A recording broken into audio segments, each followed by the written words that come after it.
Okay. Good evening and welcome to another in our ongoing series of light readings. I am Brad Kraft, a bookseller here at the University Bookstore, which you all know. And we are gathered here to celebrate roughly the 111th birthday of Mr. Ogden Nash. So, candy is dandy, but liquor is quicker. Yes, that Ogden Nash. Also the author of Common Sense. Why did the Lord give us agility if not to evade responsibility? And the octopus. Tell me, O octopus, I beg, if those things arms or is they legs? I marvel at thee, octopus. If I were thou, I'd call me us. I confess, I never liked him. I never liked Ogden Nash, never read him. That last sentence makes more sense if I alter it just a little to read, I never liked Ogden Nash because I never read him.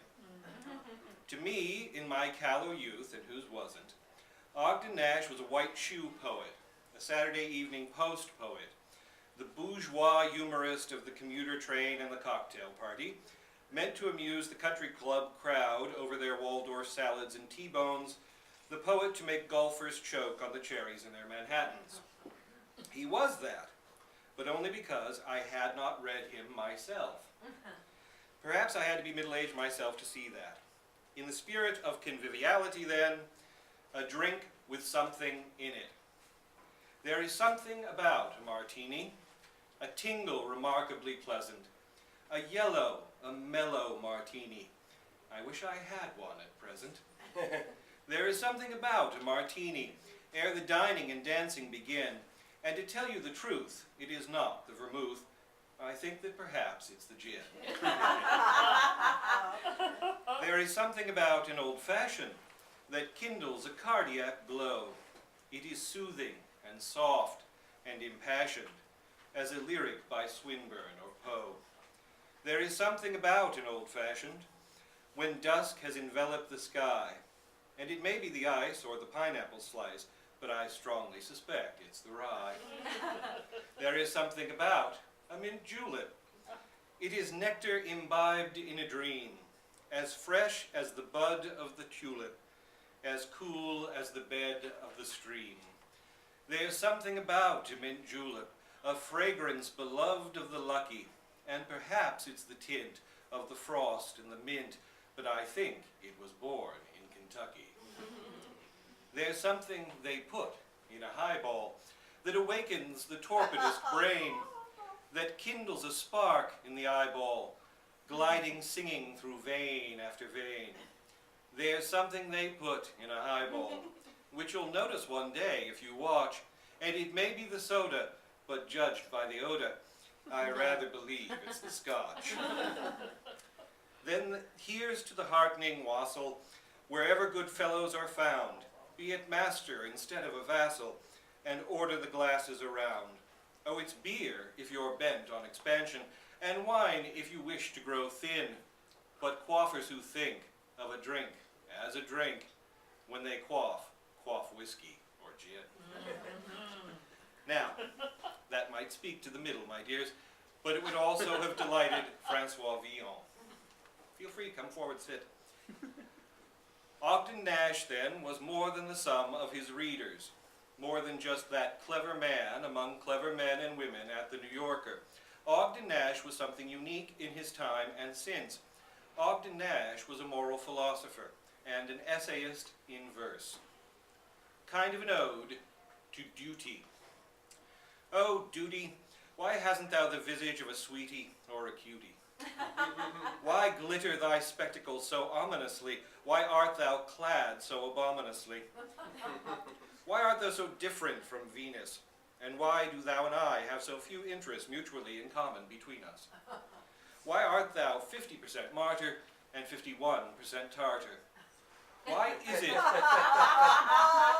is it thy unfortunate wont to try to attract people by calling on them either to leave undone the deeds they like or to do the deeds they don't? Why art thou so like an April post-mortem on something that died in the autumn? Above all, why dost thou continue to hound me? Why art thou always albatrossly hanging around me? Thou so ubiquitous, and I so iniquitous. I seem to be the one person in the world thou art, perpetually preaching at who or to who. Whatever looks like fun, there art thou standing between me and it, calling you-hoo. Oh, duty, duty, how noble a man should I be, hadst thou the visage of a sweetie or a cutie. Wert thou but hoary instead of a hag, then would my halo indeed be in the bag.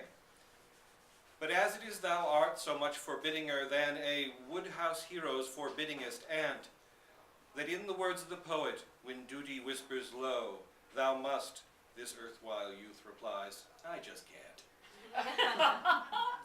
Now, Nash was a modest man. He tended, when making any reference to his work, to call it simply my stuff. He was also a very erudite man, a thoroughly modern writer, an experimentalist in form and language, and despite his very American shyness of literary grandiosity, a genius. He was also an honest Joe. Have you read any good books tomorrow? Every summer I truly intend my intellectual sloth to end, leaving Dumas and Conan Doyle behind me, and let the dog days, when they find me beside the sea perusing, volumes of Mr. Hutchins choosing, congesting my uncultured head with famous books I haven't read. With Milton's Areopagitica, the almanacs of Gotha and Whitaker, with Lysistrata and the Frogs, and lots of Plato's dialogues. With Darwin's Voyage of the Beagle, Erasmus and Till Eulenspiegel, Corneille and Molière and Racine, and Rasselas and the Fairy Queen. Every summer with me I wager that I'll read these masterpieces major. Each June I make a promise sober that I'll be literate by October. Lose D'Artagnan and Sherlock Holmes in worthier and weightier tomes. In Nietzsche and even preachier Germans, and Donne's more esoteric sermons, the lofty thoughts of Abelard, and Rilke, Kafka, and Kierkegaard. Loop in one comprehensive lasso Turgenev, Thomas Aquinas, and Tasso, The Conquest of Peru by Prescott, and David Harum by Edward Westcott. Of the classics from Beowulf to Baedeker, I know less than a first or second gradeker. So every summer, I truly intend my intellectual sloth to end. And every summer, for years and years, I've read Sherlock Holmes and the Three Musketeers.